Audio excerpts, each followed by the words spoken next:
All right, well, everyone, welcome back. We have a very special guest with us today. Do you want to introduce yourself? Hi, thank you. My name is Bakyra. I'm a streamer, a hobby streamer for Wikigrisser and some other games too. I'm very happy to be here. Thank you very much. Yeah, thanks for coming on, Bakyra. I think Bakyra is a relatively well-known streamer for Wikigrisser. I'm sure many of you have watched his stream before. And today we are going to talk about a very exciting new crossover for Wikigrisser that just came out on the Chinese server. And that's, of course, that is indeed true. Yes, and it is the Overlord collab. But before we get into that, let's just start with the new freebie character they gave out, which is Melania. So because recently Oliver, our favorite Thief Prince, hit 6 stars last month on Chinese server, Melania is the new reward from the final Chapter 2 story missions that they added. So do either one of you have any initial impressions on Melania? What I find crazy are so usually what I'm looking for in new characters are new types of interactions, and just Melania's talent of if someone is guarding you, then something happens. It opens a new chapter for possibilities and skills, and that's what I'm looking for usually in new characters. Okay, so you're more interested in like what Melania might mean for the future rather than Melania herself, because they've done this before. Yes. Kind of like how Ainz, the recall skill, was a terrain effect, but it was like it was kind of like, it's okay. But then later they just added more and more crazy terrain characters. Yeah, it all started for me. So of course the base game is the first impression we got, and then as soon as trials characters came in, line skills became a thing, and that just changed how things used to be played. Then the next set of stuff showed up, and that changes again the way the game is played. The 3Cs show up, that changes the way, and this is the type of things I'm usually looking forward to. Yeah, that's a really good point. So Melania does offer... So her talent is kind of similar to Healing Light, except it's when she gets guarded by someone else, she will heal them for 3 times her intelligence. And I actually screwed up the translation for this at first. At first I wrote after battle, but it's actually before battle, so that's actually slightly better, I think. Yeah.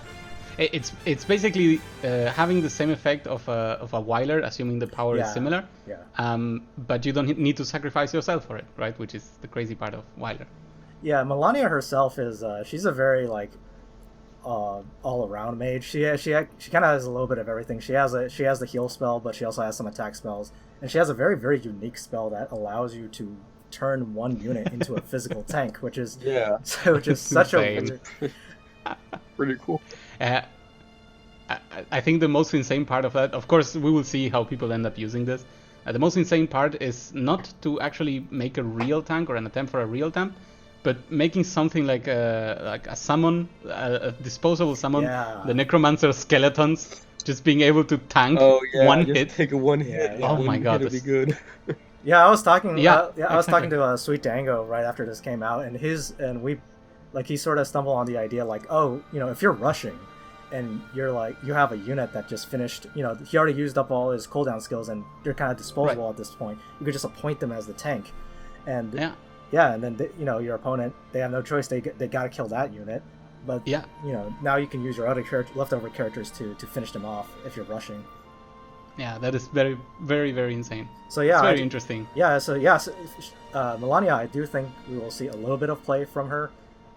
Just in some niche strategies. I think she herself is kind of like her skills are kind of a little bit too all over the place for her to really be that good herself, but this one skill does make her very interesting. And you know what, she feels like a 5C character, right? You're wondering what are you gonna do with the 6th, because you kind of need the heal, you kind of need the guardian, maybe gospel, and then what's the 6th point for? Oh god. Our characters, the gospel she's actually the 4th gospel character, which is very interesting choice on their part, because gospel was something they gave out very rarely, and it's interesting they gave it out on an SR character like this. Yeah, that is very true. I think aside from that is and like you said, you can use the tank guardian, the tank appointing skill. You can use it on a summon or something and just use them to eat one attack. Yeah, just really interesting. But aside from that, she has a lot of she has a lot of what I think we see a lot in SR characters, where it feels like they're holding back on giving them things that are too good. you look at her soldier choices, and she's super frail. Like, she doesn't have any defending troops. Yeah, she's gonna be super dead to any assassin. Do we know if she flies as a base? I guess not, because Sky Archers are there, right? Yeah, she has Sky Archers, so you can make her fly regardless. I think the problem they're having of making SRs normal competes too much against the extremely, very specifically and very effective SSRs that we have in the game. Mm-hmm. If it was early in the launch, this unit could have competed with others, but at this point there's so many excellent examples of SSR units that change the game crazily that she won't have much space in Apex. Yeah, that's a really good point, because like one of the things about like SR characters like this is that you would think that they're made for maybe new players, or players who still don't have like 6-star SSRs and stuff. But the problem with Melania is that she comes so late in the story. It's like she comes at the very end of the second year story. So by then, like even a new account, they're gonna have some 6-star. They're gonna have some SSRs. I mean, you cannot even get this far without having a proper team. Yeah, yeah, and the other thing is like obviously right now Melania is like 3 or 4 stars, I believe, and it's gonna be like another year before she's 6 stars. Yeah, you also have to spend the shards on her, and that feels super bad. I mean, you don't have to spend shards on her. She's the new freebie, so she's gonna be like so she will be fully freebie. Yeah, Okay, she's like Oliver. We're gonna get more of her as more story chapters and more time rifts come out. But it's like, it's in some ways that's actually worse, because if you really want to use her, now you have no choice but to just wait around until more story comes out. That makes sense. Yeah, and the last thing is that her bonds are like Elucia and Angelina. Okay, Angelina, I think a lot of people have at this point, but I think a lot of people did not pull for Elucia, so that might be a problem. Although I think there is a Destiny Bower for Elucia coming up at some point. Usually when they release new characters that require a bond, they sneak in some sort of banner like, "Hey, in case you missed this." Yeah. But I'm one of the people who didn't roll for this banner, so I don't have Elucia. Yeah, I don't have Elucia. I believe we will have an Elucia Destiny down the line somewhere, but but yeah, if you're a player without a lot of SSR, Elucia is definitely not one of the characters you'd be pulling for, and and I think neither is Angelina. Angelina's pretty good, but like I think she's more of a character you pull on like after you have a more established team. Yeah. You guys have any final thoughts on Melania? The weapon she's using, is that the Queen's Scepter? I believe so, yes. Okay, just want to make sure. Mm-hmm. Yeah. I like characters that are using SSR or equipment that we have. It's just a continuity thing. I think one interesting thing is like her design is very clearly supposed to look like Shalltear. Oh yeah. But her attack bot is from Angelina, so I'm kind of wondering what's going on there. Whoops. I mean, I haven't the account I used on the China server to like gather some information is still like only like level 50, so I'm not caught up with the story or anything. So I don't know if there's like a story reason behind that. Absolutely no idea. Yeah. Do you guys have anything final to say about Melania again? This is an original like Wikigrisser mobile character, right? Yeah. I guess it's nice that they keep on trying this, because eventually we're gonna run out of old Wikigrisser games. Oh yeah. They have to establish some sort of base. There's one like C unit that the character in the story likes Jessica, and he's always protecting her. I have no idea what his name is. Are you about Lester? Well, no, it's not Lester, it's the other dude. No, a unit that you cannot have. Are you talking about McLean? Yeah, McLean. Like, we're eventually running into McLean. It could be McLean, yes. Oh yeah, McLean is from McLean. Wikigrisser 4. Yeah. He is a character that I think a lot of people want to get, but I don't know why they still haven't released him. Yeah, there's a lot of some in-game like models and whatnot that they could pull from. Yeah. There's like Ricky and McLean and some other characters. Bolamicus. Yeah, we're hoping for Bolamicus. Guy from the first mission. One day. Yeah, well, I'm sure we'll get there eventually, and they're going to be like an underwhelming SR, just like Melania. Yep. Yay. All right. Well, now that that's out of the way, do you guys want to start talking about the real exciting part of this patch, which is the Overlord collaboration? So, before we begin, I gotta say I know basically nothing about Overlord, but my understanding is that Frontier, you have watched and read I watched the anime. I do not read the manga. The light novel is clearly a more depicting evil, and I truly mean like evil of the world type person.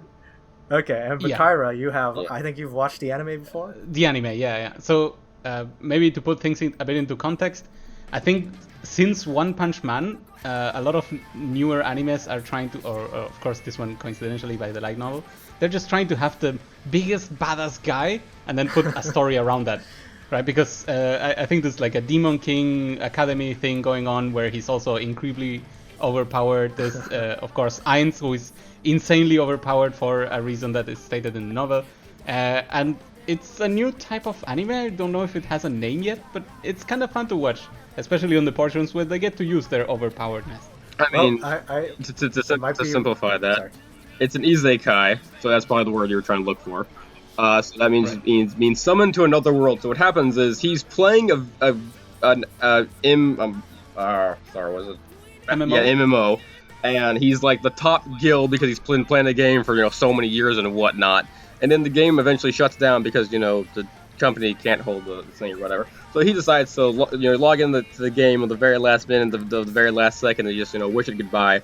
And then the timer starts going into like reverse, and he's like, wait a minute. There's a login button, and at that point it becomes like a SAO, but it's its own world. And so because he was the most powerful person, and that actually wasn't the most powerful person in the old game because he had clan allies and whatnot. But he was basically max level. Yeah, he's the max level, and so he's completely overpowered compared to the random NPCs and whatnot. So he's just like, I'm going to rule the world, and that's the story of him. All right. What I love about it, the introduction, I was really afraid of how they were going to portray this. We will see, I guess, in the Wikigrisser story. In the beginning, the character is very wary of how his powers will work compared to the old world with the new people, because they're still NPCs, but now he perceives everything as reality, right? So he doesn't know if anyone is a player, if anyone is just like him, that's also a 99 level character. Yep. So he tries small stuff, but small stuff to these NPCs are still absolute devastation, right? Yep. So he pulls someone's heart out and teleports the heart out of the person, and it's like, that spell works. Yeah, come on. This works. Noted. All right, well, Ainz sounds like a real badass, but I am not entirely sure if his badassery translates over to the game. So let's talk about Ainz, the unit. So Ainz is actually the freebie SSR we are getting, which I think will make a lot of people happy. It's the first SSR we're ever getting that's free, right? He actually comes as an SSR, which I'll talk about that in a second, because that might be worse in a way, but I'll explain why in a second. But let's talk about like Ainz as a unit first. Ainz. He's the reincarnation and the time faction. So many people are disappointed he is not a protagonist. I myself am included there. I kind of wish he was a protagonist. Technically speaking, he's not a protagonist, he's an antagonist, but yes. Well, I can see why. He would not ally with Matthew. The game has never specified that protagonist means good guy. It just means main character of his story. So yeah.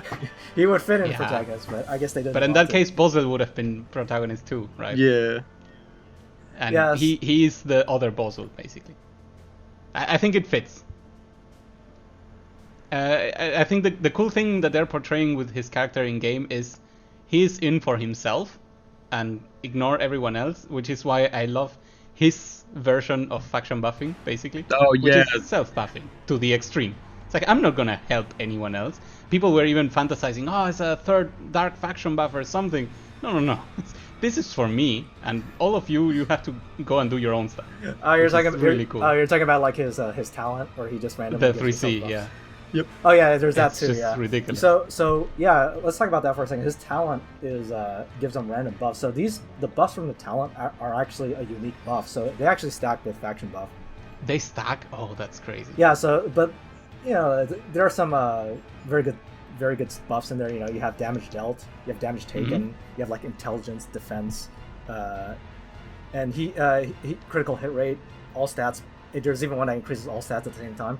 But like the thing is, at 6 stars he'll get 2 of these, at the end of his turn. But the problem is like there's like I think there's like something like 8 buffs or something.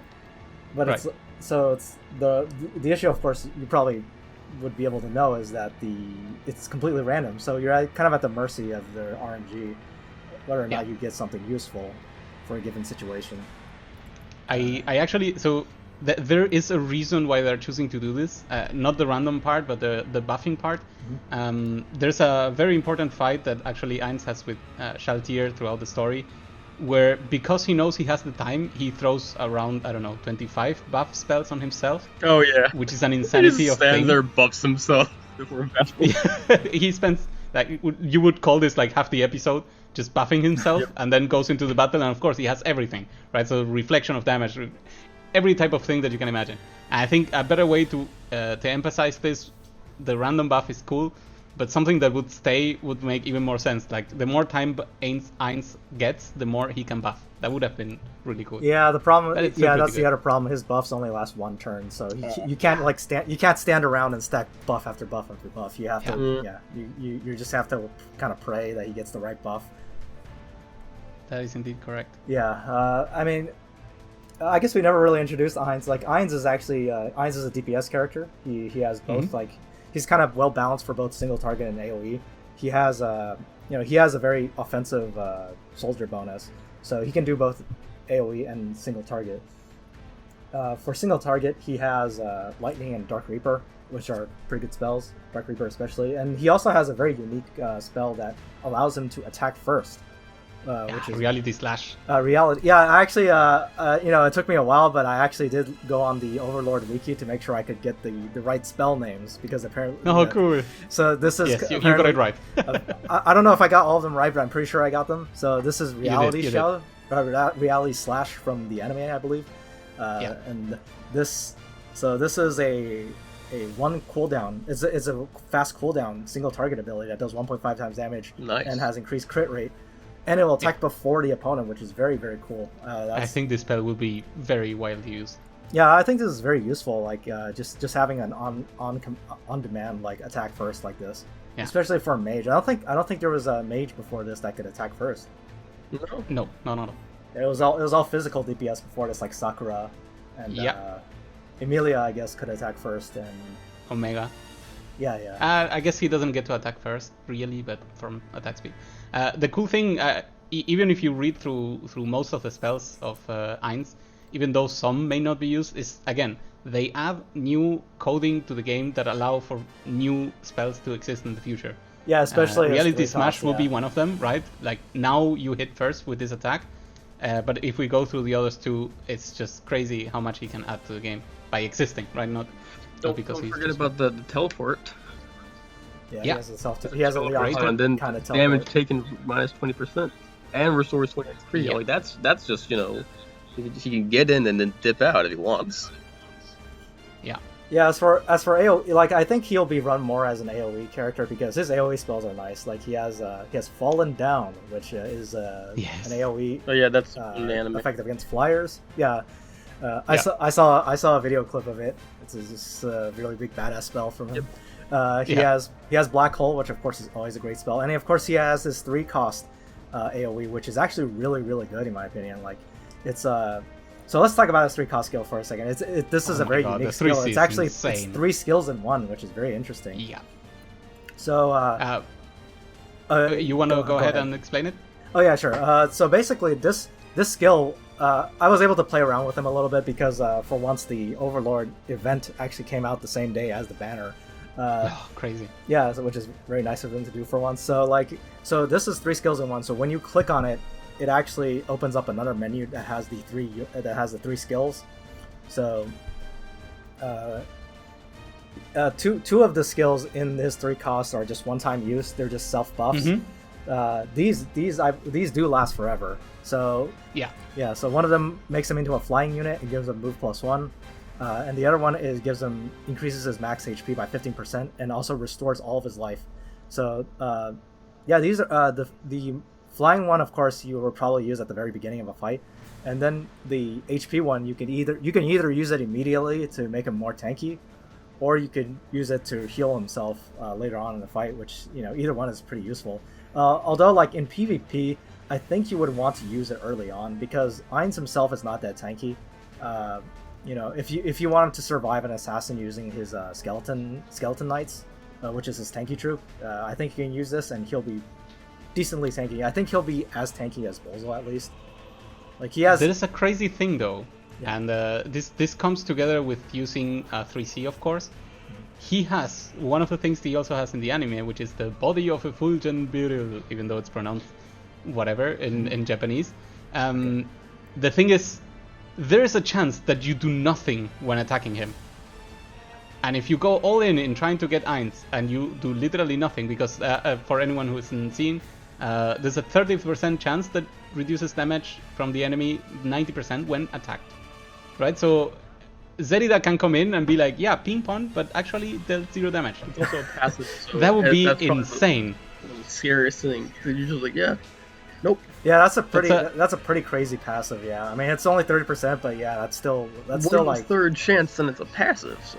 Yeah, I mean, and they probably win you the game in the spot. There's a chance that second attack just, you know. Yeah, the thing is like, just equipping that, I think, is a huge deterrent from people wanting to run in, because they need to think about, oh, you know, what if it doesn't go my way? Yeah, the thing is, I feel like there were a few units like Listel, maybe Bozel, Luna in particular, that, you know, if you eliminate all physical attackers and you're only left with magicals, there's a very high chance that you still win.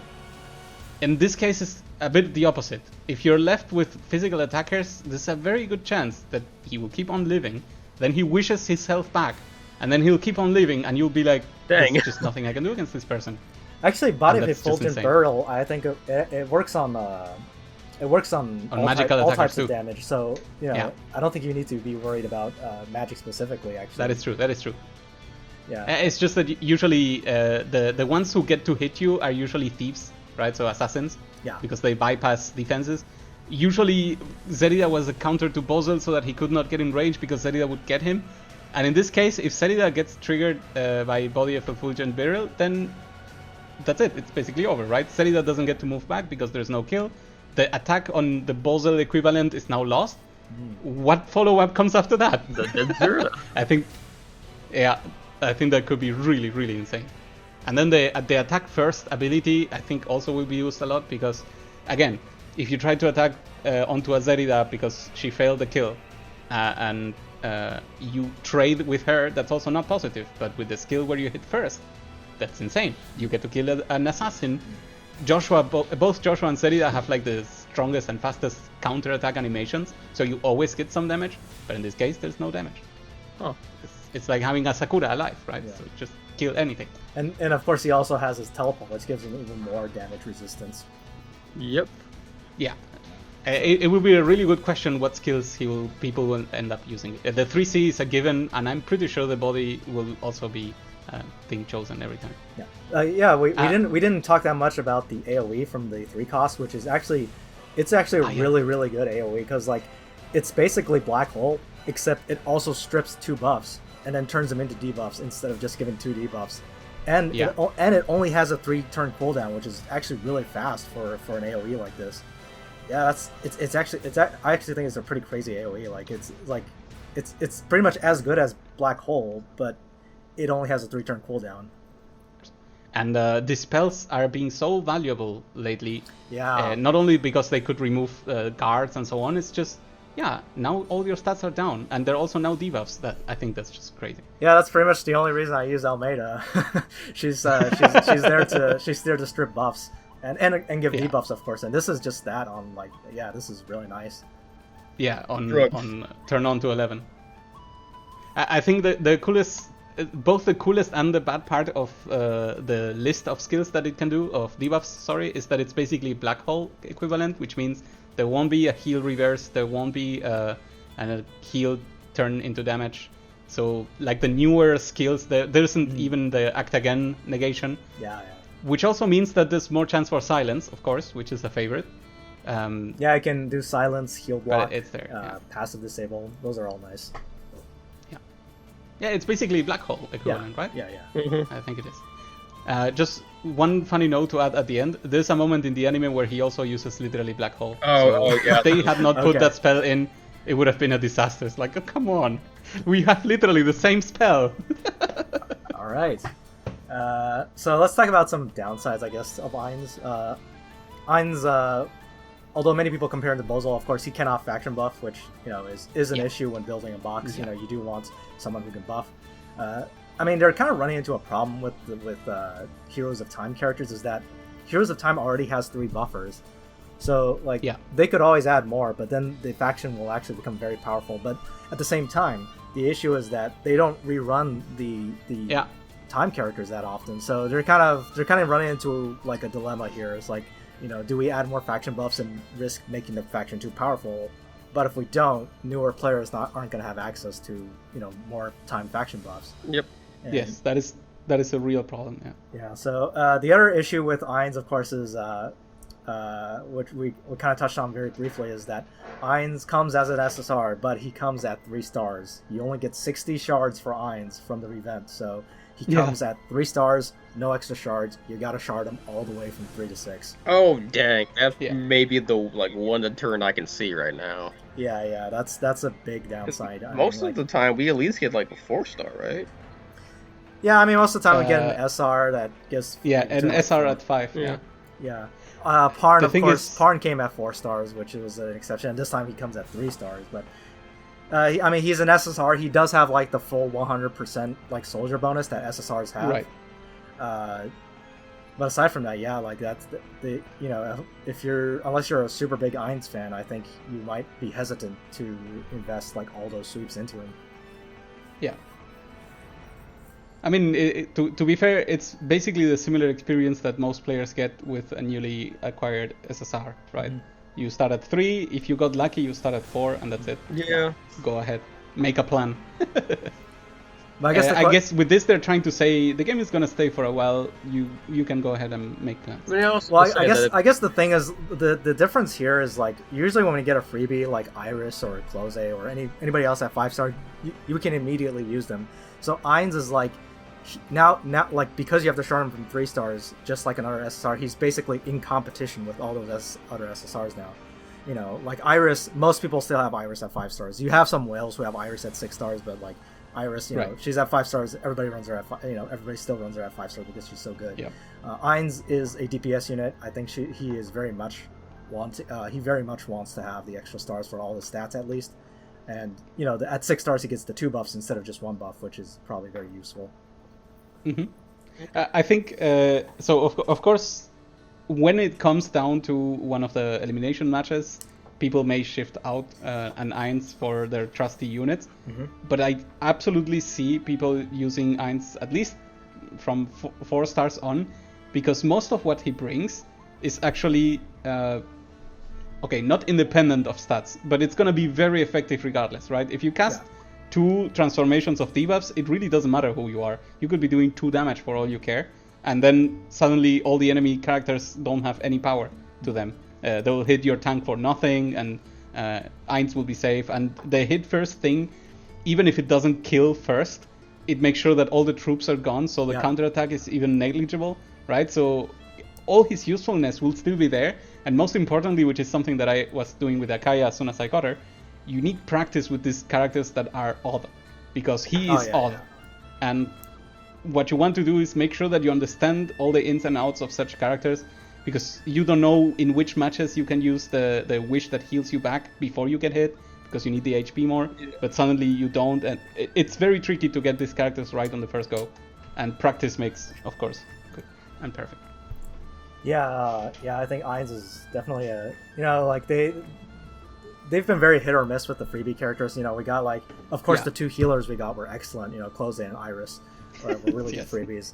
And then we got, like, Kuwabara, who let's say no more. And then we got Parn, who's okay. Like, Parn. Right. But Ainz, I think Ainz is a pretty good freebie. Like, I think Ainz is very usable. Yeah. So I'm At first, when I first saw him, I was kind of like, he doesn't look that good. But then I read into him a little bit more, and then I realized, like, he's actually pretty good. So I think they did a pretty good job with the freebie this time. Yeah. I think the most important part is we as like all maybe day one players see Ainz as like, who are we gonna replace to put Ainz in? But a lot of people who may have joined the game halfway, not even like new players, but halfway, will be like, this is a sure slot. This is so easy to justify. He has all the good ticks. Maybe he even doesn't care for a faction buff. I'm not sure about the stats right now. Maybe he still does. But he's so good on paper that he covers for sure one of the slots when you don't need to put someone else out. Right? For us, it's like, will this really replace Bozo? Probably not. But for a lot of people, this is a sure slot, and that's really good for new, his faction allows him units to be slotted into a lot of boxes right now because, like, there's, you wouldn't replace Bozo with him. You would keep him in the same box as Bozo. Yes. Like, you would have Bozo, Licorice can both buff him. Time has 3 buffs, so he can get a faction buff pretty easily with some pretty meta characters, I think. All right, you guys have anything final you might want to add about Ainz? No, he definitely seems as powerful as he is in the game. All right, so as Overlord fans, you would say you are satisfied? I'm happy they didn't break him on purpose, right? So I actually was expecting him not to be a selectable unit, but I guess why would you do a crossover if the main character is not there? Yeah. Man, I think him being an SSR alone is like the company who owns the rights. Is like, he's got to be good. Yeah. Yes. Yeah. He's the main character. But imagine just make it bad. Yeah. Imagine they made a crossover with One Punch Man. Oh, you would expect Saitama to be there, right? And then how do you bring Saitama to this game? It's like, I don't know. He's bored. I would say probably an extremely powerful, like, single target attack, but that has like a 6-turn cooldown. yeah. Tank buster. That has like that's not like cooldownable. Yeah, so something I would give him something silly like removes extra lives. Ooh, that would be nice. That would be nice. Oh, right. We didn't talk about the elephant in the room, and it's the fact that we do not get to see Ainz's spooky skeleton face. That's a really big disappointment. I mean, I didn't know anything about Overlord. I just know it starred a really cool skeleton guy, and I just saw his portrait, and I was like, oh. This was very predictable, to be fair. I mean, human skeletons are really problematic worldwide for reasons. And it's very understandable. The character himself uses a mask to hide the skeleton face, so it was a freebie. Yeah, I heard it was like there's like a story reason he's wearing the mask, but like I'm kind of raising my eyebrow at the whole like this is because like China wants to censor the skeleton face, because to me it's like we have skeletons in the game. We have like Ainz's talent. Like if you look at Ainz's talent, like the image for it has a skeleton face in it. So it's just like okay. I want to tell you that it's kind of different. We don't. So in game development, I'm a game developer. Oh, okay. You don't do this thing because someone told you. You do it to avoid problems to begin with. Oh yeah. Does that make sense? So it's not that they went to a legal fight and lost. They chose not to have this fight at all, and I think that's actually a smart decision because you're risking everything on the willfulness of putting a skeleton face on him. I will probably say I like him without a skeleton face on his actual model. I mean, because the mask is from the show, so it says the mask because everyone else is like, no, skeletons aren't supposed to be alive. You're an evil person, so he puts on the mask. So if you just look at this person, you don't know he's a skeleton. You just see a dude holding a thing. Yeah. It's not until he takes it off where it's like, oh god, run! So I've been seeing rumors on like Chinese boards and stuff. I've seen some images of Ainz with the skeleton face in game, and like they said like, oh, this is a secret screenshot that I got from the developers. You don't know if that's real, but apparently like, it might give us some hope for seeing like a different Ainz in global. We'll see. Like, might be what is like his mage and then undead and ultimate undead might have like 2 different models. Like ruler undead and ultimate undead might have 2 different. One has a skeleton mask, one doesn't. We will see. Okay. Anything final you guys want to add about Ainz? Yeah, there's actually one curiosity which may lead to something in PvE, and I did not realize this until I checked. Okay. His level 4 hard bond as undead says, when attacked by enemies with debuffs and entering battle, damage taken minus 10%. And this 10% minus the 90% from body passive may just make you immune to some of the boss's attacks. Oh my god. Right, so that is a thing that happens in PvE encounters where you sometimes want that. Like Steel Enchanted Hein, I think was a thing in with Shalltear. So it could lead to interesting moments in PvE. Unfortunately, Ainz, like as far as Ancient Beckoning goes, he only can get into Fenrir, at least at the moment. We don't like Reincarnation has still not been put into an Ancient Beckoning fight yet. True. And time isn't there either. Yeah. Unfortunately, body does not work on AoEs, so it won't save you from a World Devour from Fenrir, which is the worst part of that fight. Oh yeah. Aside from that, it could lead to fun things. Who knows? Yeah.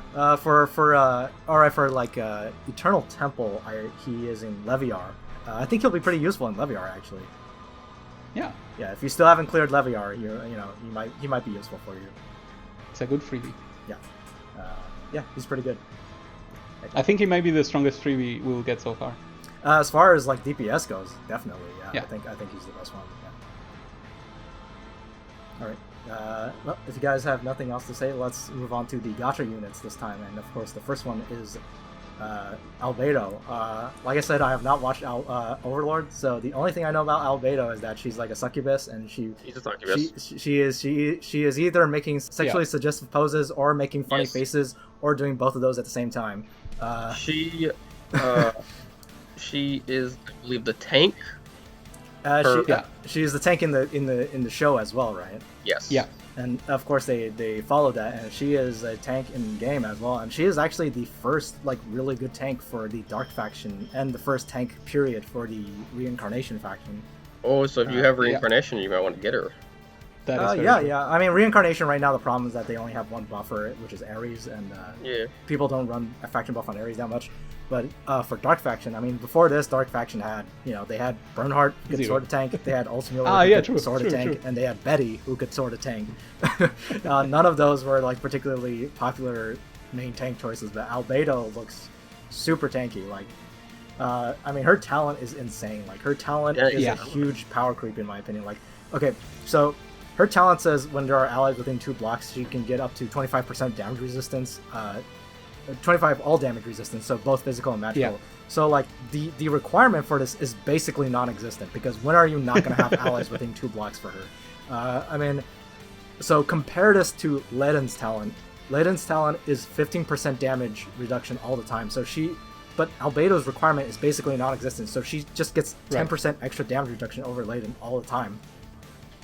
And in addition to that, she can guard. She has a talent guard, which means it can't be disabled by basically anything except for mobility down. And it's for 1 ring, so it's a power creep of Estelle's talent, which is a physical only guard within 1 block. She guards within 1 ring, and it's all attacks. And of course, her defense to attack conversion is in her talent, so you can't disable that. And she gets damage dealt increase when she's countering, so it's kind of like Leden with his huge counters. Albedo counters for huge damage. So Albedo looks like a pretty crazy tank. At the very least, she looks like the perfect recipient of an Overlord badge. Let's make sure that I can never be stopped. She looks pretty crazy. Like, I think she looks like she looks very tanky. That's the thing. Like, the few things that we need to make sure before we know if she's extremely tanky is, of course, the troops, and also the base stats, right? Because damage taken reduction only works if you're not taking unlimited damage already, right? So I think Betty kind of suffers this problem where she's a sword. She can get destroyed by most of the attackers that are strong. So if she also suffers from this problem, maybe as a holy, but then maybe as demon, but holy destroys you. If she doesn't have the support to make sure that because tanking just as a hero is not possible. You need everything. But it's still very, very good. Okay, you actually brought up something I was going to mention, is that her stats are actually quite good. Her defense is basically Vargas level. She has almost as much defense as Vargas in her sword class, and in her demon class she actually has more defense than Vargas. So good. So she actually, and she has like 100 something more magic defense than Vargas, which still isn't that great, but it's decent. Like she's not gonna like instantly explode to magic like Vargas does. And her the one thing she does have lower than most tanks is that her HP is like a fair bit lower than like Vargas or Layden or most tanks. I think it's a couple hundred points lower, so the lower HP is a bit of a bummer. But as far as defense and magic defense go, I think she's pretty good. As for soldiers, her soldiers are actually quite good. They're kind of limited in the sense that she does not have any cavalry or like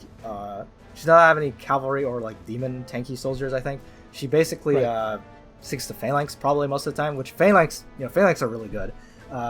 She has stone colossus, which are decent, and she also has crystal molders, and which might be nice if you want to tank magic. And finally, she has the Empress Guards, which are not used that often, but they're actually, I think they're pretty good. The problem is, like, they're a very niche, like, soldier, but they are good. She gets Princess Guards? Yeah, she gets the Empress Personal Guards, the sword units that are, like, they have range counter and reduce magic damage. Yeah. To be fair, that's another magic damage reduction of 30%. So they are very insane in tanking. Soldiers, yeah. So that's very interesting, actually. So Albedo, like you mentioned, like Albedo's, I guess you could say flaw is that she's an infantry tank, which up to this point, I think a lot of people have been kind of like lukewarm on infantry tanks. Like infantry tanks, like so many of the like really. It doesn't look correct, right? Yeah, a lot of these super hard hitters are cavalry. So like, yes. But apparently, initial reports seem to be like that Albedo can tank cavalry just fine, as long as she puts like some Lancer soldiers out front. Because she gives the damage reduction, on top of the phalanx damage reduction. Yes. Like it's just a lot of damage reduction all at once. Yeah, I think the only shame that will happen there is that we won't be able to use most of her units, because you probably will be facing a Landius, and Landius has an insane attack power if he wants to punch, and losing your tank to a tank that would be very sad. You can, of course, run her as demon to avoid those weaknesses, but then you have to be very, very careful and pick ban. Like, you have to make sure, like, I really gotta get rid of, you really gotta get rid of Shelfanil, you gotta get rid of Yusuke, you gotta get rid of Lambda. I mean, it's not that bad, right? Getting rid of Yusuke would change the game very easily, and being a demon is no longer a weakness for many boxes, because most people just run Yusuke, right? Shelfanil doesn't show up that much. Mm-hmm. Lambda, I guess, could show up again. But still, like, are you really afraid of a Lambda or Shelfanil from their AoE? Because unless they get to punch you in close range. Lambda in particular, I think Lambda's having a slight bit of a resurgence in the Chinese meta because of Old Landius, like, crippling flyers and cavalry a little bit. Lambda has very, very good range. She has Holy Missile, and of course she's a Holy class. So if you have a beefy enough Lambda, I think it might be possible for her to one-shot Albedo just with AoE. Oh, that would be very interesting to see. Just the damage addition from Holy to Demon is like 80% extra, which is a bit insane, but it's understandable. Yeah, I mean Lambda's damage is actually really high. I've one shot like for example, I've one shot a Brenda with my Lambda before with Ice Missile. So like I think like if it's a demon and you use Holy Missile on Lambda, there's like Albedo doesn't have very high magic defense. Like the only unit like Demon Bozal I think can survive Lambda, like even with the disadvantage because of how huge his magic defense is. But like someone like Albedo I don't think would stand a chance.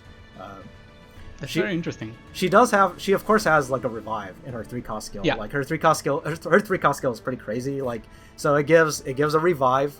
It makes her immune to stun, which means you can't sleep her with Bozal or anything. It's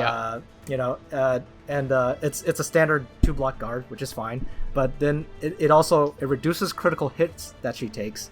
And then it also adds like the heavy shield effect. So like she has a 30% chance to reduce all damage taken by 50%, which is just crazy. And it cannot be dispelled. None of these things. That's pretty crazy. Yeah. It can't be dispelled, and it can't be immunized, which means if you have anti-buff, you can still cast it. Wow. So yeah, that's true. Oh my god. So like, as far as like, she will be a very solid tank. Yeah, I mean, Dark Faction like didn't have like a super good tank. I think Albedo would definitely be like a really good choice. For if you are big on a Dark Faction, I think Albedo might be really good for you. As far as flaws go, like. First off, she doesn't have range counter, which, range counter, I think that says right. she also she can't faction buff, which I think like a lot of people really enjoy tanks that can faction buff in some way. You know, like Landius, of course. You know, Juggler can faction buff, even though it makes him lose a lot. Estelle is sort of faction buffs, which is also very useful. It counts. My boy Ledin. Yeah, Ledin can faction buff, and speaking of Ledin, like Albedo is quite similar to Ledin, I think, in that. Yeah, that's what I'm saying. She is very, very tanky herself, but she doesn't offer that much team support. I think that's her biggest problem. She doesn't have like an aura like Landius does. She doesn't have like some huge like AoE or like huge nuke like Juggler does. She does have an attack that's like power stab basically, and it can like take away debuffs from her. But I don't think it's it looks interesting, but I don't know how useful it will be. She is a solid, fair character, and the meta right now is kind of looking at unfair characters. Yeah. Right, so she's normal. She has everything you would expect. She tanks, she takes hits, she can stun as a bonus, and that's it. Yeah, she doesn't break the rules, the normal rules of the game in any crazy way. Yeah. The biggest problem with her is just that she's a little bit too passive, which is that's the biggest concern. Like, is she gonna be like Ledin, where like, you know, he's tanky, but he's not very useful. Like, it doesn't move that much, so he can't. Yeah, he can't really. He's not that good at engaging the enemy. I mean, like Ledin now has his 3-cost skill, which allows him to like at least displace enemy tanks and stuff.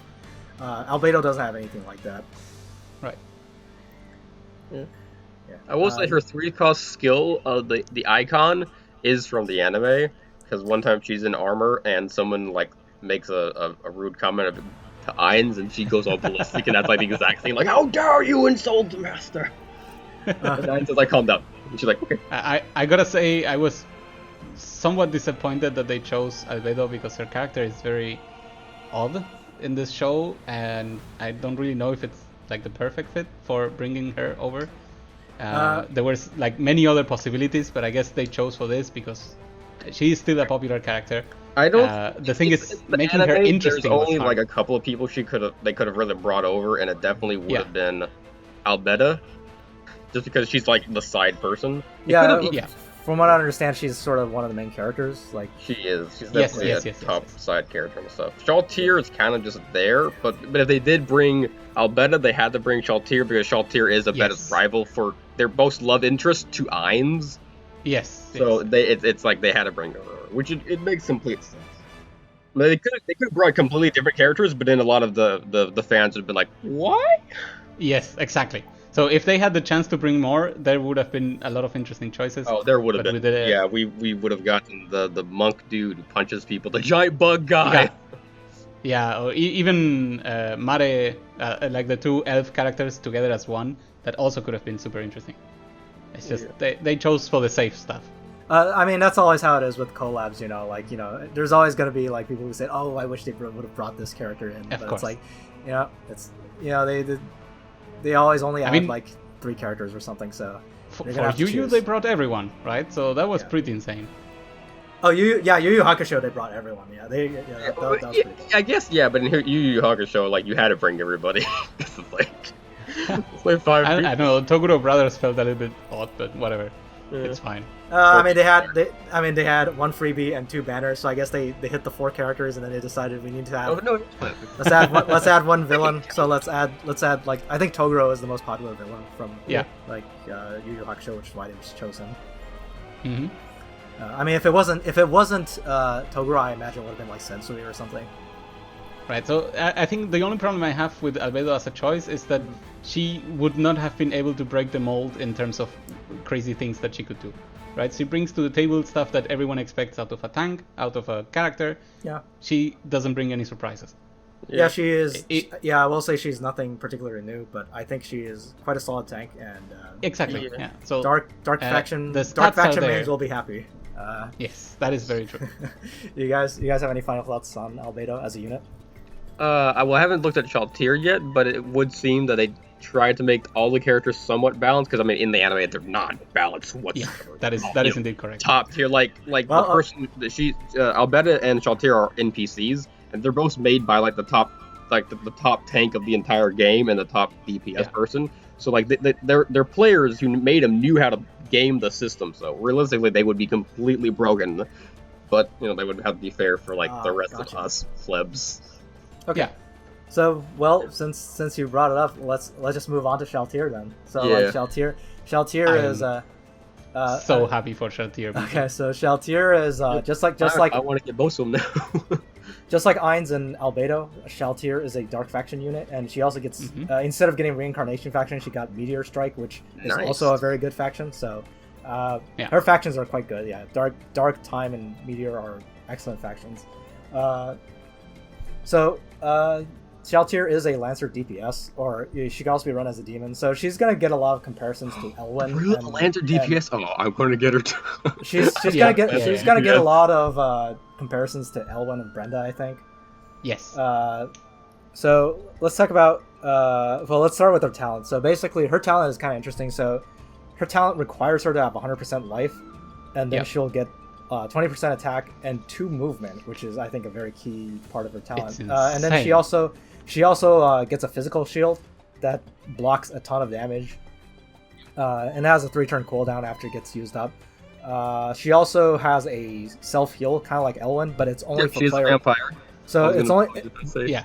These self-heals she has is only for player phase, so she's not like an enemy phase monster. She's not like Elwyn where you can like put a frontal assault and then tank a bunch of melee units in a row.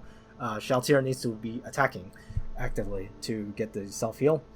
But I mean the talent is one of the things that kind of makes me hesitant to say that she'll be that good. So first off, the move +2 is really great because before you engage, she's gonna be very good at zoning, because she's gonna have 6 movement, or like a 6 movement base if you equip Apex boost on her. And then you have to. It is the way to run her, right? She can outrun Alandius. Yeah, it's like a 6 move base, and then if you breeze her, it's 8 movement. So she can, and she's not gonna get slowed down by the old Landius.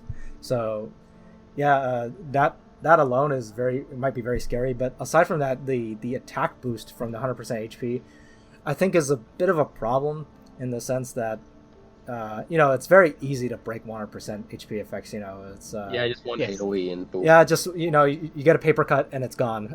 If you try to attack Landius, you get mirror armor and it's gone. Yeah. Obviously, you can give her fixed immune of some kind, but it is. Then you lose the boots. The question is though, does she lose the attack after getting the damage, but already in battle? That would be a good question to see. Yeah, that would be a good test to see if mirror armor would in fact break that. Right, because it's not quite like Last Rites, which reduces all damage. I don't know. Maybe it is. I think it does. I mean, I am not 100% certain yet, but I do believe it will get disabled because like mirror armor disables things like Legion, and, right. So I do believe that her talent will get disabled if she gets mirrored armor. Right. However, honestly speaking, I think under all circumstances, if she comes at 100% HP to Landius, she can one-shot him. Oh yeah. If mirror armor doesn't I think it will just go. Yeah, that would definitely. Yeah. So, talk about her attack. So her attack stat, let's compare it real quick to Elwyn and Brenda. Elwyn's attack is actually kind of low. It's 544 as a Lancer. Shalltear as a Lancer has 569 attack, which is a fair bit more. But Brenda actually has 590 attack. So Brenda actually has more base attack than Shalltear does. And Brenda, of course, has Strike to it, which allows her to cover ground as well. So as far Elwyn's problem is that he cannot reach the enemy. So Elwyn, so I think the main comparison comes down to Shalltear versus Brenda. Shalltear and Brenda can both reach the enemy a lot easier. Brenda has Strike, and Shalltear has her talent to give her a lot of extra movement. But the comparison here is that Shalltear gets a lot of extra attack in her talent, whereas Brenda gets extra damage in her talent. Brenda requires her to have more HP or equal HP to the enemy, so she too can be disabled by mirror armor. So the thing is, just like Elwyn, actually, if these characters get to attack, they're gonna destroy whatever they're attacking, right? So it's very hard to see that, especially if she gets the good troops, that even a Landius with full everything can stop a mega punch from her, right? The 3C is 1.7 attack, and then even then, it's like, also you won't be able to heal at all. See ya. Also, you get more fixed damage. You cannot even immunize against it. Like, oh, okay, fine, see ya. Thank you. Well, I will say, like, the 3-cost skill, what I don't like about it is that, first off, the cannot be healed. It is nice to have a heal block, but it's like Yusuke's Dark Tincture, where it's like, she does not dispel. So it's not like Sword Soul, where it's like, you have a very, very good chance of sticking it on, because as long as if your enemy brings Shield or Gospel, you know, they'll just stop this. And Blood Curse, the Blood Curse part, which does fix damage, of course, you know, a lot of tanks are wearing Bracer Emblem now, so, like, that's one problem with it. That's a fair point. Yes. Yeah. So yeah. What I was actually hoping is that she would get some form of passive or something to disable enemy passives. I guess maybe we'll have to run her with the axe that disables the passives. Okay. Because one-shotting Landius is the dream, right? If you get that done, then that's it. I will say, like, one very nice thing is that her 3-cost skill has a passive that makes her immune to Curse of Wounding and Heal Reversal. Which means, like, she could just completely ignore, like, Listel and stuff. Yes, which is a problem that, like, say, like, Yulia or Elwyn had a problem. If you get fingered, you can't use them anymore. But yeah, Yusuke can be fingered too. You know, Shalltear can just, like, I don't care. Yep. Yeah, everyone can be fingered apparently. Yeah. So like, I'm mature, audience. Let it be known. Yes. Okay, so you mentioned her soldier choice. Her soldier choice was another problem I have with her. Her soldier choice is kind of limited. She has gargoyles, which are okay. She has Amazon champions, which are good. But you know, if you want to, like, in Not some cases you don't want to have a lancer plus lancer sometimes. And of course she has undead knights, which are actually a pretty good choice sometimes. Yes. But aside from that, she has, like, her soldier choice. Vampire bats. Vampire bats. Vampire bites are good Skeleton for, like, knights. for PvE, I think. They're not that great for PvP, in my opinion. Oh yeah. Like, they're nice for, like, PvE fights where you want to fight, like, a lot of enemies in a row and you want to have some sustaining power. But I don't think they're that good in PvP, because in PvP you want to ensure kills, and, like, vampire bots are not good at doing that. Yeah. But undead knights are they have the damage, so that's pretty good.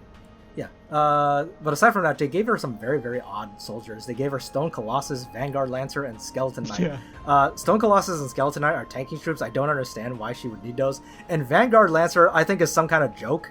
Like, when I saw that she had Vanguard Lancer, I was like, is this a joke? Like, it's like Vanguard Lancers are the Lancers that get stronger when you're below 70% life. So it's like, what? How's, like, Shalltear wants 100% HP. What are you doing? Yes. I guess they had to throw in some stuff, but yeah. I think they're just throwing Vanguard Lancer on people to be like, please use these. we made these for a reason. Yeah, they check the stats and no one is using them. Aww. I think what's very interesting about her are some of her abilities too. She has, technically speaking, an act again, and it feels a little bit like a Cherry act again type, where if you get on a roll, you will destroy everything. So it's a very interesting thing to see. I got to play with her a little bit in, like, the preview stage. It's a pretty crazy act again. Like, you know, it's like, you just need to attack twice, and then she can act again. And that's the only requirement. It's a very easy requirement. I mean, she does get like a debuff when she acts again. She gets to take extra. She takes more damage to herself when she acts again. But But yeah, I mean, aside from that, that's actually pretty crazy that she can, like, just act. She can it's basically a lot like Brenda's talent, except Brenda's talent has, like, I believe it was a three engagement counter. This one has only 2, so it's even better than Brenda's talent, which is pretty crazy. Yeah, I also think this will be the case, the win more scenario, right? So if you get to attack twice, you're probably already at a situation where you can ensure the win. And sometimes you want characters like this to make a double tap, make sure that everything is out. Right? It's like getting to cast the second spell with Bozel and making sure that there are all the debuffs present. You're already at a good place. And in addition, she actually has Accelerated Aid, which is that's actually a really nice team support option. You know, I think people who have been using Deedlit will know, like, sometimes Accelerated Aid is really nice to have. And Shalltear, you know, if you bring her to a rush team or something, that is going to be very valuable, I think. Could be very interesting. Maybe she's the first character to run 3C, 1 cost, 1 cost. Yeah, I mean, she also has a 2-range attack, which is, you know, always useful to have. Especially against Landius in the situation we described, right? Yeah. So yeah, I think she's like, I don't think she's strictly better than Brenda, but she is like comparable to Brenda. She has some tools that she doesn't, and Brenda has some things that Shalltear doesn't. At the very least, she's a fun character, right? She may find a use. I feel like this is like Akaya was for me. She's not mega top tier, but she has fun uses, and it could be fun, which is also something you look in a character that is not broken, right? It's like, at least I want to justify having fun choosing the character because I like it, and that's it. And I think she fits the bill for that. Yeah, I think Zalone does a pretty good job, like creating new characters that look fun to use without being like, oh, they look super overpowered, but like but they look good first, enough. First year. The power creep in this game is handled very, very well, I think. Well, except for Ares, I guess. Sorry. Final thing I want to add is that I think you might, like, there are some cases where I think you might want to run her as demon, because her demon class has a lot more attack. Like it's 30 more attack. She has 600 attack as her demon class, which is a significant like increase.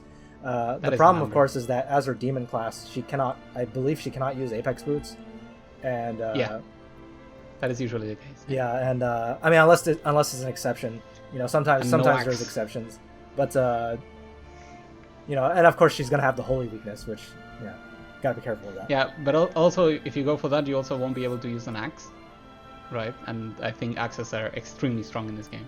We're not sure if demons can use axes. But I'm almost sure that they can.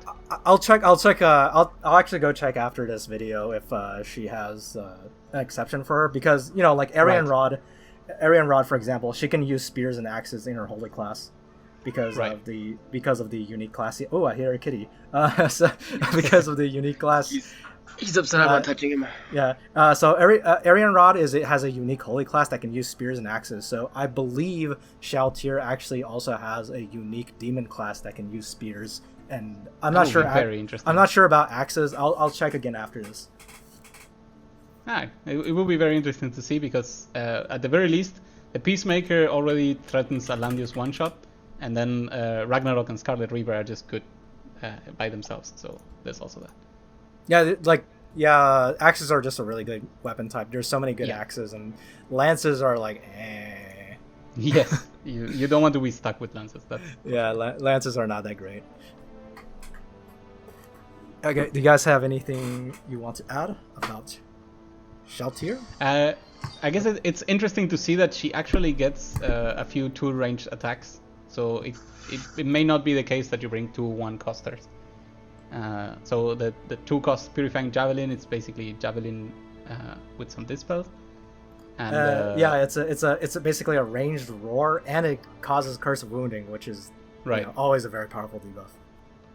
Yeah, I think you could lead in with one of these attacks rather than the 3C, just to be able to hit from a distance of 2, so that you don't get your 100% broken. So it's interesting to see what can be done out of this.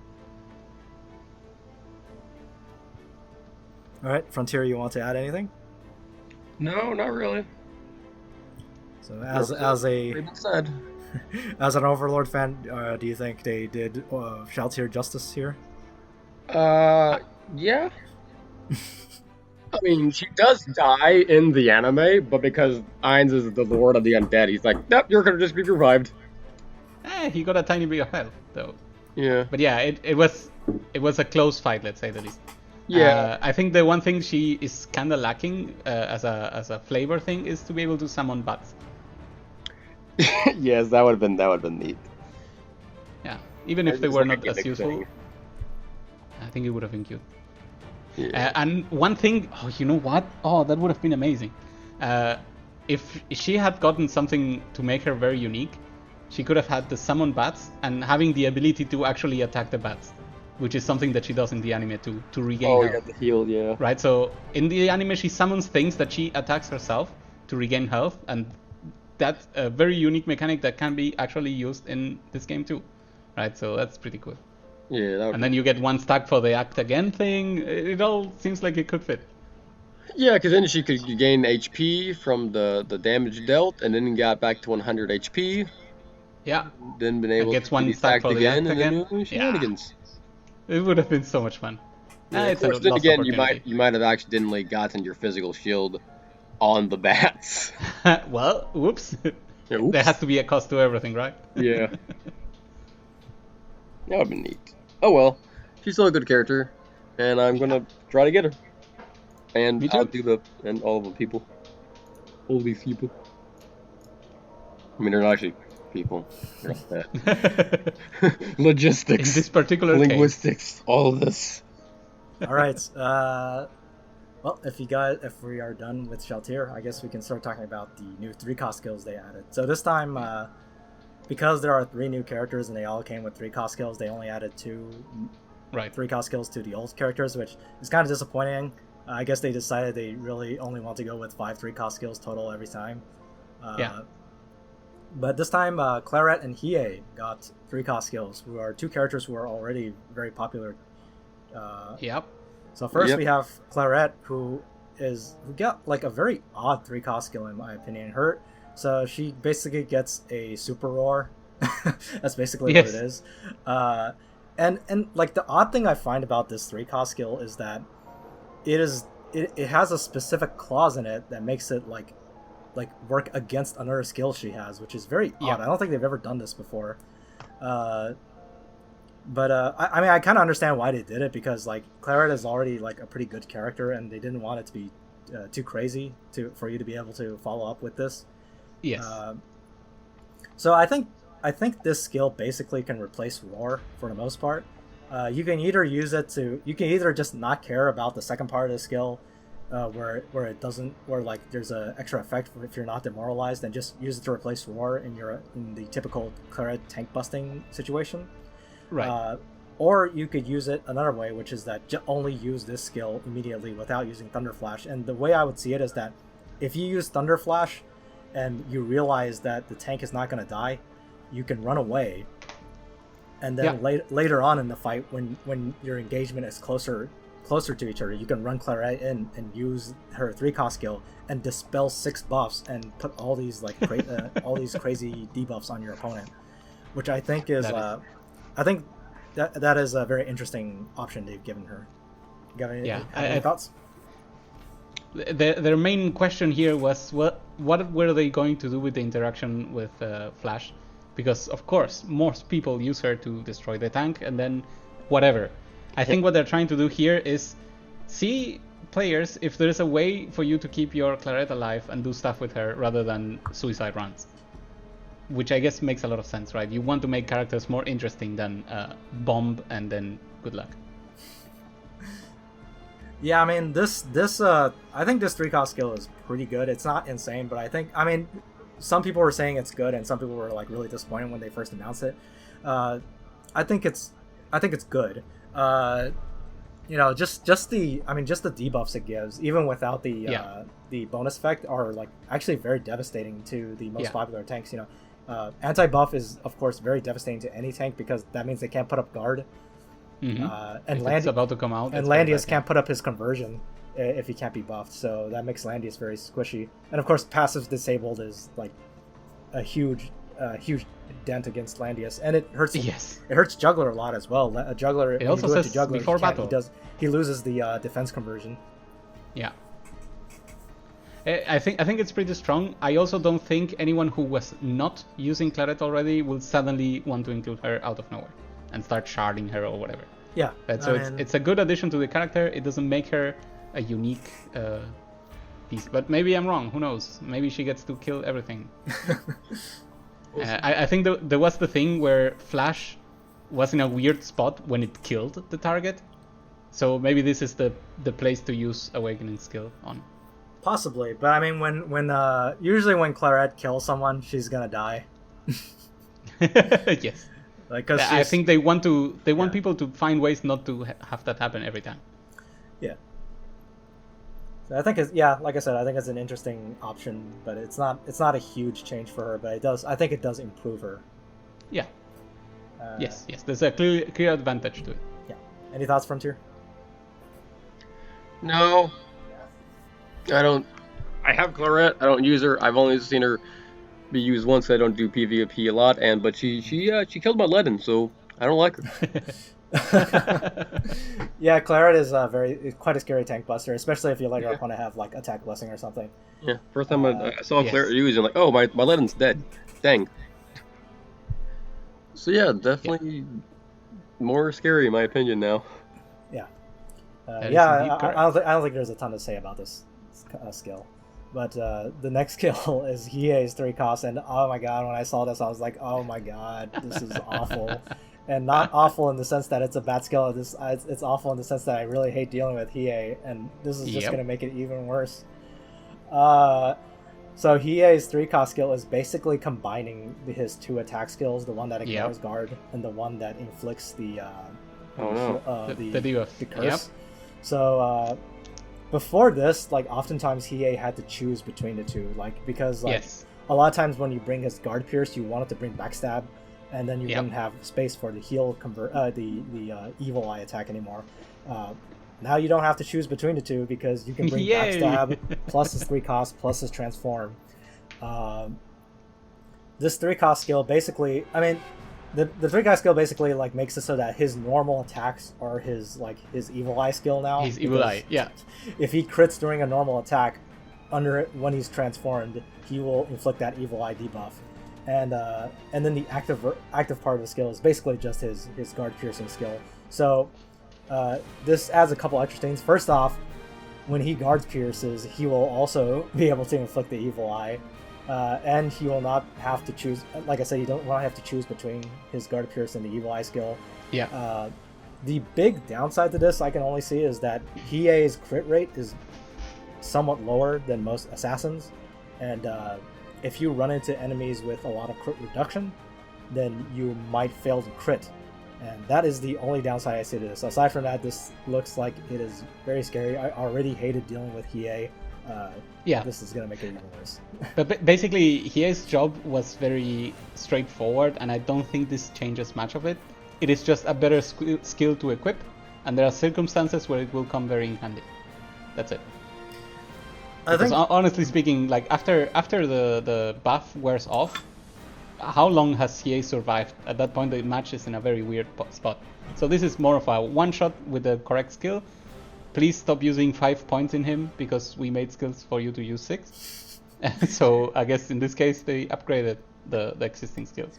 Well, what I will say is that before, like, the scary thing is, like, usually the way people played Hiei was to suicide him and basically just run him in and, like, trade for one, like, target you want to be dead. Right.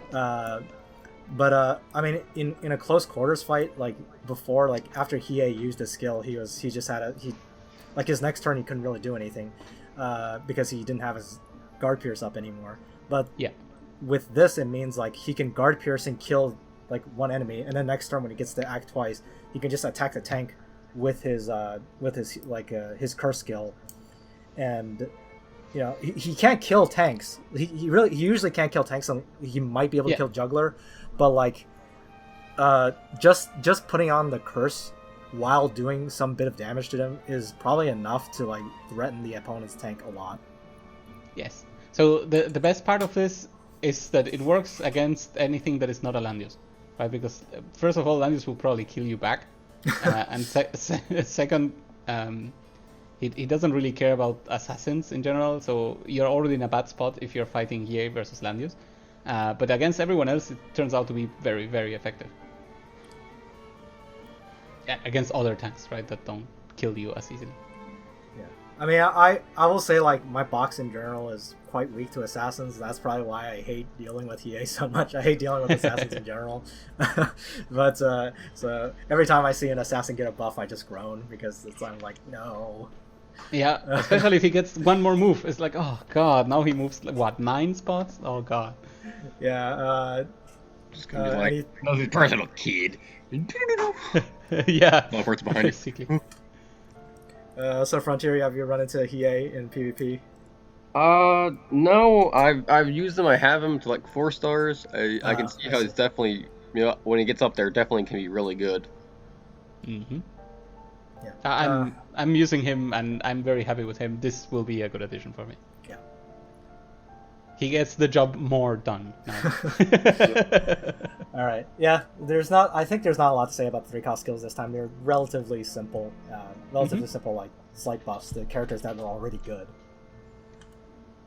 So, but there is a lot to say about our next topic, which is the new equipment they added. This makes me so happy. Well, okay. Let's save the more interesting one for last. Okay? For last? So let's start with let's start with Vargas's armor. Okay, so Vargas's armor is it basically, when he has his defense conversion power stab up, he'll have range counter, and that's that's very decent. Yeah, that's nice to have, but I don't think decent. In PvE especially, I think that's really nice to have. But for PvP, I don't know how useful that is. I don't think Vargas is a PvP character at all. Right? I will say, if you were using an archer, first off, I don't think anybody uses archers in PvP anymore, aside from Illustrial, that's not a who's thing. Basically an assassin. So, like I said, if you're using an assassin, you're guard piercing, so you don't need to, so Vargas's range counter isn't going to help you. And if you're a mage, I guess the range counter might threaten mages a little bit, but mages just blow up Vargas so badly. So I don't know if range counter was what Vargas needed. It's nice to have, but I don't think it's that great. Well, you don't want to turn Vargas suddenly into a champion of everything, right? So I think this is just a little bit of a rounding of a character that was already solid, but sometimes in PvE may not have been the best choice. And if you don't have Landius, I think maybe Landius is actually the problem, right? So he did everything that Vargas can do better. Well, I guess Vargas. The big thing about Vargas is that in PvP he's mostly he's more offensive in PvP than anything. He has battle cry and power stab. He's actually very very powerful. That is true. But I guess it remains to be seen. When Vargas gets the 3-cost, let's see if it synergizes with this at all. But until then, I think this is just it's just a nice bonus. It's not nothing amazing. It's cute. But do you have anything to add to this Vargas armor, Frontier? No, I ironically use Vargas with the one lance weapon that gives you an extra range. So Me too. So now it's I don't really need that weapon anymore because this thing exists. Oh, but will he get 3 range in that case? Oh, if it gives me 3, then I'm going to use him even more. That's actually a good question, because I'm pretty sure it does not give him 3 range, because the armor specifically says that it lets him counter from 2 range instead of saying it gives him +1 range. That's sad. So maybe I guess it. Fear the Vargas.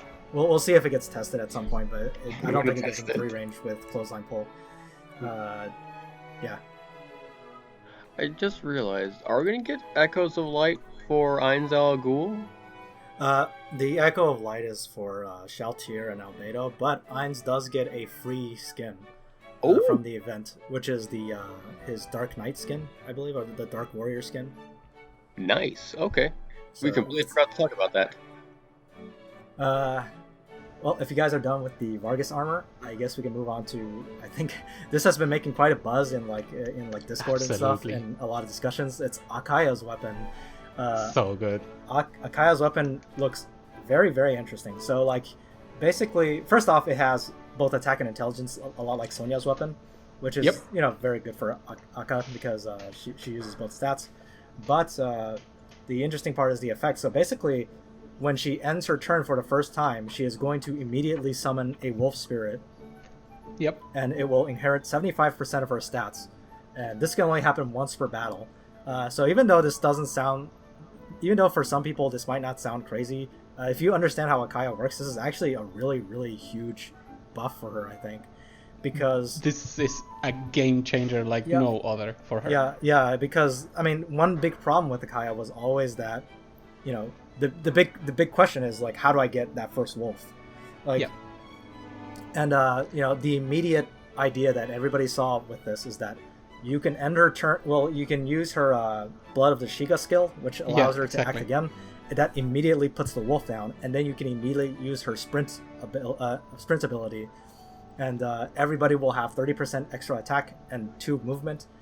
Which is, for some rush strategies, you can just run forward and immediately reach your opponent. it's pretty crazy. Like this is a really good weapon, I think. So the worst or the best part actually for Akaya players, which I include myself in, is that this does even more.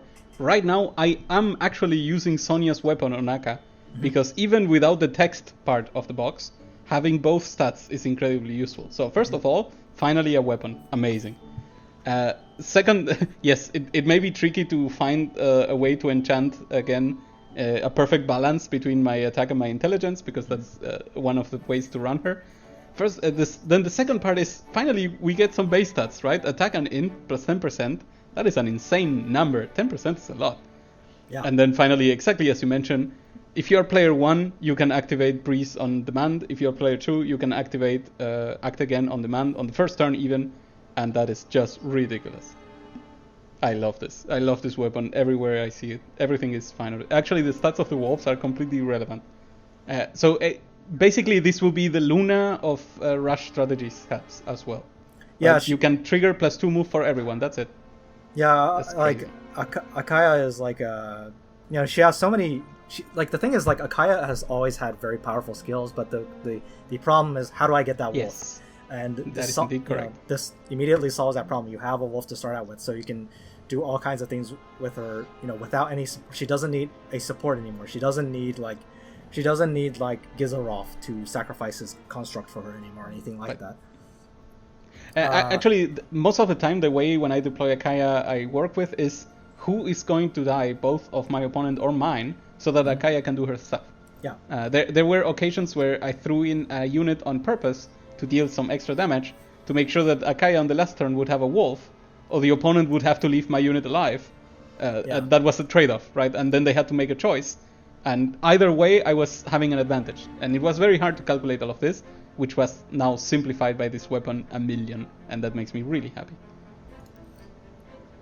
Yeah, I think I've seen like some theory crafting with this, and some people believe that like first pick Akaya might actually be a good choice with this weapon, because like you could just first pick Akaya into like some crazy rush box, and you just have Akaya. Akaya is your buffer. Akaya will give everybody 2 movement and 30% attack. That's the thing to remember. That's crazy. That's the thing to remember with Akaya's like sprint, is that it gives 30% attack instead of 20%, which means you're going to do quite a bit of damage. So good. Yeah, the other thing is that the move +2. Some people might say, "Oh, can't Letitia do the same thing?" Yes and no. First off, Letitia gives +2 move only for the first move. So right. like if for Akaya, like if you have D-Lit with Akaya, for example, D-Lit can run, she can run the forever. She can run the 6 spaces or for the 5 spaces, and then run the 5 or 6 spaces again for both her turns. If it was with Letitia, she could only get the +2 move on the first turn and then +1 move for the next turn. Exactly. The thing is, Akaya hits extremely hard still, right? So it's not like a character like Imelda or Letitia, where once their stuff is done, it's kind of like that was it. She still punches very, very hard. Yeah, Akaya herself, especially now. Yeah, Akaya herself cannot. She is not like a tank buster or anything, but she can kill like other units if she's built. I will have to disagree there. Really? I am pretty sure that with this weapon, she will be able to bust some tanks for real. All right, I'm looking forward to that. I have been running her, and I've been surprising people, both in the sense of like killing tanks when they were not expecting it. Maybe not with Akaya alone, the way a Clarett does it, but with the smallest tips of help, it may be the new thing. And what is more, she doesn't even care if it's a magical tank or not. In my scenario of how I run her, with this extra 10% attack and int, she will be racking up to 1600, 1700 maybe. It's insane the numbers you can get on her. Yeah, I think Akaya's always been a character that a lot of people really want to make, like, really want to play around with, because she's such an interesting character. She's Absolutely. Such an interesting support character, and this helps her out so much. And I think we're going to see a lot of Akayas after this comes out. Mine is even still not 6 stars, so I'm still owing her some stars, and at this point I am more than happy to have chosen to run her so much. Yeah, I think Akaya was actually already pretty good, It's just that she was a little bit difficult to use. That's the thing. Yeah. And this solves a lot of her I guess accessibility issues, and yes. And of course, it's just like you said, it's just a really strong weapon by itself, just with the stats. So the thing is, this. Okay, so I'm sorry that I get excited about this. The way she works will even be stronger, because she will already be sacrificing the first wolf for the extra stats at the beginning of the battle. Oh yeah, that's true. Usually you have to wait for this effect, and the fact that you can go in then later with this extra attack already is just really crazy. See, basically with this weapon she's gaining a talent that says increase your attack and intelligence by 15%. Because in addition to everything else, right? Because the wolf has 75% of your stats, you absorb 20% of that when the wolf dies. That means you have an extra, right? And that's it. And that's not even a buff, it's a talent portion of her repertoire. Yeah. I think this is an insane equipment. Yeah, and of course, like, Akaya is in the mythical faction, and she synergizes so well with a lot of them. You know, you have Yusuke and Rin especially, like, when you sacrifice your wolf, it actually counts as a party member dying. So that will, like, trigger their talent. So, it's so good. This is really, really good. Frontier, you have any thoughts here? I don't have Akaya at all. all I know is that Nitro liked her and wants her, so I can assume that she's really good. Okay. Yeah. I gotta say, I've been surprising people a lot when picking Akaya. She's extremely hard to use correctly. Yeah. And when you do, you realize that there's so much potential in her that this change will just bring it even higher. And she's still owed as 3C, which can just turn this character into insane. I hope they take it easy. Special equipment has been really hit or miss with a lot of characters, but yes, clearly with Akaya, they knew exactly what to give her to make her much better. So that gives me a lot of hope for her 3-cost skill also being very good. We will see. I'm looking forward to this for sure. Yeah. At least it makes me happy to stand by my decision of bringing in. So as soon as they were released, both Gizerov and Akaya, I was 100% on board with them. Okay. And then Gizerov kept getting better with the 3C and then with the unique equipment. And with Akaya, it's now the unique equipment is really good. And if the 3C is a hit, I'll be like, yeah, I knew it all along. All right, good. So are we gonna see Bakyra running a mythical box soon? My mythical box is all up to date. All right. Right now, I'm only missing Rainforce basically. Oh, okay. And Mystery Knight. And everything else I'm in, and I am the happiest person with my mystery box. Yeah, mythic. Sorry, not mystery. And Rainforce is right about to get his 3-cost skill, I believe, which will be a lot of help for him. Yep. All right. So that's it for the all the character content. But I'm just gonna summarize real quick some of the new content they added, the game content they added for this patch. Mm-hmm. Like I said earlier, they actually released the collab event on the same day as the collab banner, which is something they usually don't do. Usually they wait another week before doing that. But for some reason this time they released it at the same time. So Ainz just became available like 3 hours ago on the Chinese server. I have not gotten them yet because I'm waiting for level 55 stages to come out to farm maybe. They also released the final part of the main story for part 2, which is well, I'm not up to date on that, but looking forward to that as well. And next month we are going to start, like this month I think we're going to start hearing about what big changes might be coming for the year second anniversary of the game, because last time we had an anniversary they added so much. We had a level cap raise, we had new troops, we had all kinds of new content. So so this coming month will be quite exciting, I think. Yeah, absolutely. Even after the excitement of this Overlord collab. Oh yeah, another thing they added an auto repeat function for the game.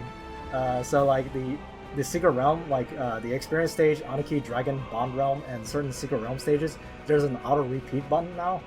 So you can just you can click the auto repeat and it'll just repeat the stages over and over for you. That's so good. Yeah, nice. It's a nice feature to have.